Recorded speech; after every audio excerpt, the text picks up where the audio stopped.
All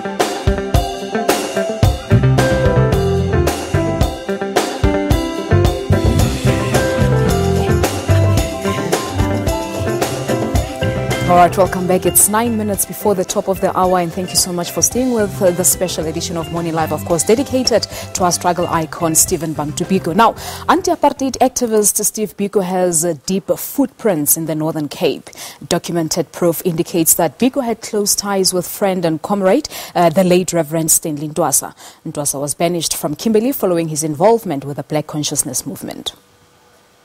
Sabelo Stanley Ntwasa, an Anglican priest, banished to Kimberley in 1972, a close ally and Steve Biko's confidant. Ntwasa was placed under house arrest. Despite being under police surveillance by the apartheid police, he always managed to find ways to meet with fellow activists who often visited his house under disguise. And one of them was Steve Biko. Ntwasa's daughter remembers the secret meetings. So they used to meet at our house. I don't know what they were discussing, but they met at home. After that, they left and did not walk in public, but hid themselves. When police came to our house to look for them, we didn't talk to them. Even when they asked questions, we didn't respond. This Kimberley resident was among the few who met Steve Biko. He says he provided his vehicle for Biko and others to attend secret meetings. He remembers Biko's last visit to Kimberley shortly before his death. Steve was, I would say, something like in transit. And he was in a hurry like hell. But when I saw him that day, it's the first time that I saw a man with a beard wearing a wig. That is how I saw him. The last time that I saw Steve at this thing. And he was, at the time, he was with Mapetla. Yeah, Mapetla.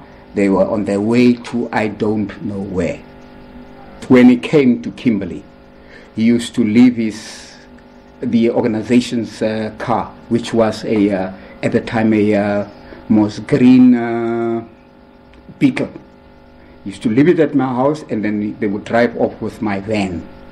I had a van that I was using for delivery at my business here, and I never used this van. This van was used mostly by my brother that worked for me at the time, and that it was not followed as the car was followed. Azanian People's Organization, AZAPO, says Biko's death shouldn't be in vain.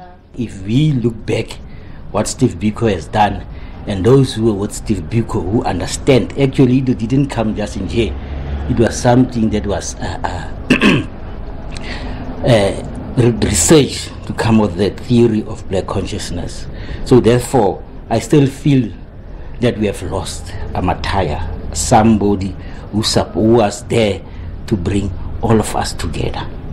Now, because of the new dispensation, the new dispensation only brought misery.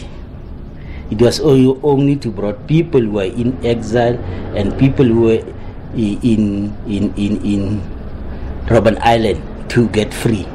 But in general, it did nothing to us. AZAPO believes a lot still needs to be done to ensure that communities, particularly the youth, continues Biko's legacy. Pule Mudupe, SABC News, Kimberley.